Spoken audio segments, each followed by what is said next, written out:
Welcome back to Speak Like a Leader. I'm Paula, and today we're diving into the world of prepositions in business English. Now, prepositions might seem like small words, but they do play a crucial role in communication. They help us express time, place, direction, and many more aspects. So I know that many of you dislike prepositions. I know that it's very difficult to recognize which preposition is correct in each sentence, so why don't we go and practice them a little bit? In this presentation, we're going to start by covering the basics. So we're going to start by providing examples for basic prepositions like in, on, and at. And then we're going to move on to an exercise with very, very regular and common sentences that we use in our business emails that need specific prepositions. So why don't we get started? First, let's look at three of the most common prepositions: at, on, and in. These prepositions are used frequently in business context. For example, we will say, I see you at the meeting, or the report is due on Monday, and we are in the office. Each preposition has specific uses that we will explore now in further detail. Prepositions of time help us specify when something is going to happen. So use the preposition at for precise times. At 3 p.m., for example. Use on for days and dates. So on Monday, Tuesday, Wednesday, Thursday, Friday, Saturday, Sunday, and also on July the 4th, because although we have a month, we're talking about the specific day, the 4th of July. And then use in for months, years, and periods. In January, in 2024, and in the morning. Okay, so we could say the meeting is at 2 p.m. on Tuesday in March. Now let's go to prepositions of place. Prepositions of place tell us where something is. Use at for specific points, specific locations. I am at the corner of the street, or I'm sitting at the desk. Use on for surfaces. For example, the book is on the table, or the picture is hanging on the wall. And use in for enclosed spaces. So I'm currently sitting in the office, or the present is in the box. Examples could include, he is at his desk, the document is on the table, and the files are in the cabinet. Prepositions of direction indicate movement. Use the preposition to when you're moving towards a destination. So I am going to the office. Use into when you're entering into a space. So I'm walking into the room, into the conference room. And use out of when you're leaving a space. I'm getting out of my car right now. For example, she went to the conference room, walked into the meeting, and then stepped out of the building. And because practice makes perfect, why don't we go and practice some of these prepositions? So in the following sentences, we are going to use the prepositions in, on, at, into, and out of. So we're going to go through them together, try to find the missing preposition, and then of course we'll see the answers together. Let's start with the first three sentences. Number 1, the meeting will take place Monday afternoon. What is the preposition that we use for days? It is on. So the meeting will take place on Monday afternoon. She's currently where? She's currently on a conference call because she's not in a conference. She's on a call with a team. The files are stored. Where are the files stored? In the cabinet next to the desk. Let's look at the answers together. The meeting will take place on Monday afternoon. She is currently on a conference call with a team. The files are stored in the cabinet next to my desk. Let's move on to the next three. He will look the issue and get back to you shortly. He will look into the issue. Into is used to indicate movement or direction towards the interior of something. So look into is a phrasal verb meaning to investigate or to examine something. Please make sure to be what? On time for the presentation. On is used for specific moments or points in time. On time means at the correct or expected time. And the new project will start when? What is the preposition for months?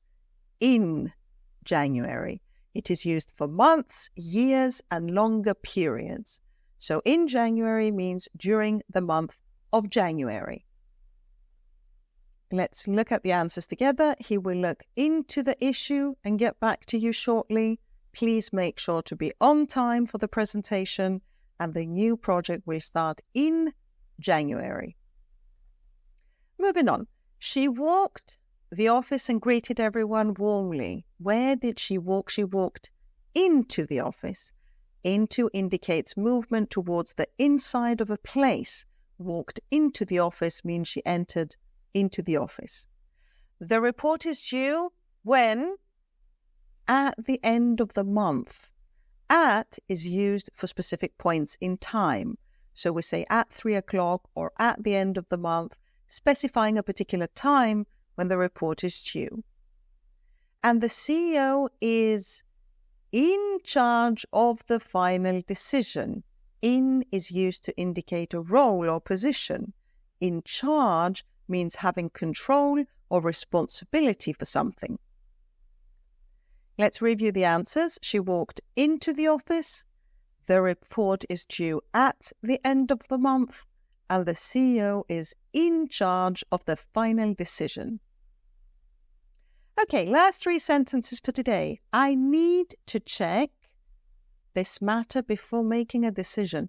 I need to check into this matter. Into is part of the phrasal verb to check into, which means to investigate or look into a matter. The document is placed where? It's placed on the top shelf. So on, let me remind you, is used for surfaces. On the top shelf means that the document is resting on the surface of the top shelf. And we are heading, where are we heading? We're heading to the client's office for a meeting. So to indicates direction or destination. Heading to the client's office means moving towards the client's office. Let's look at the final answers. I need to check into this matter. The document is placed on the top shelf. We are heading to the client's office for a meeting. So remember, prepositions might be small, but they have a big impact on your clarity and precision in your communication. So what we're going to do now is we're going to go into another exercise where we're going to work on special expressions that we use in our business emails. We'll go through them together, and of course you can find the answer file in the description of this video.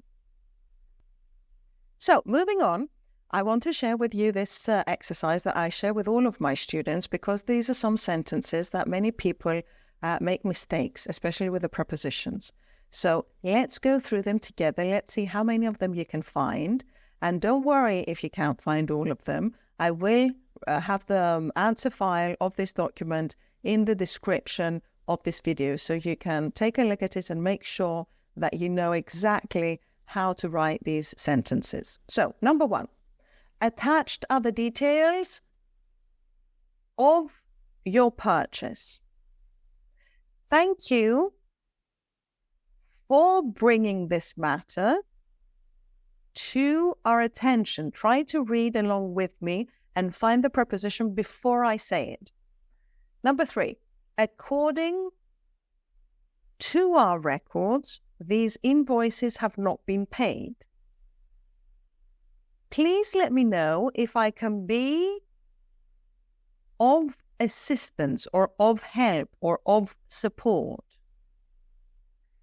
Thank you for inquiring into our product line. So inquiring is like asking, but asking would be followed by the preposition about, whilst inquiring is followed by the preposition into, because you're going deep into details.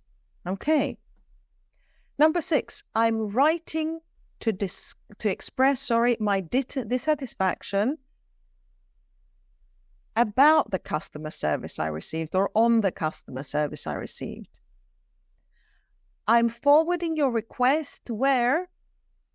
To our sales team.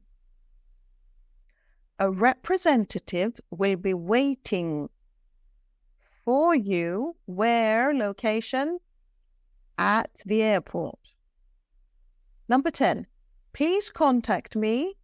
This is an expression. At your earliest convenience. So immediately when you are at the office, please contact me. We apologize for any inconvenience this may have caused. Your order should be ready for shipment by the end of the week.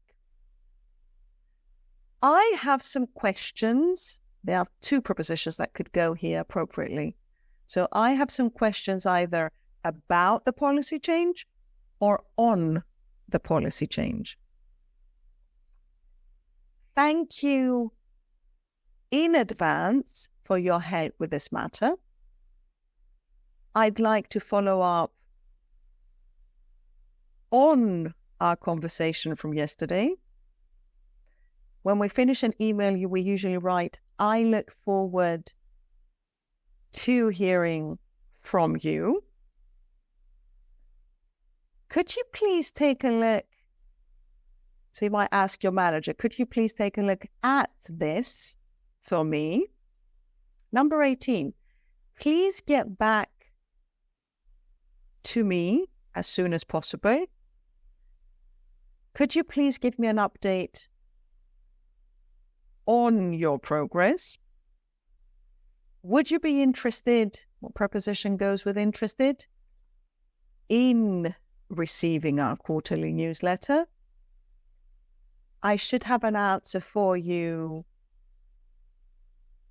You could either say at the end of the day, but because you have at here as well, if you wanted to use another preposition, you could say by the end of the day, at the latest.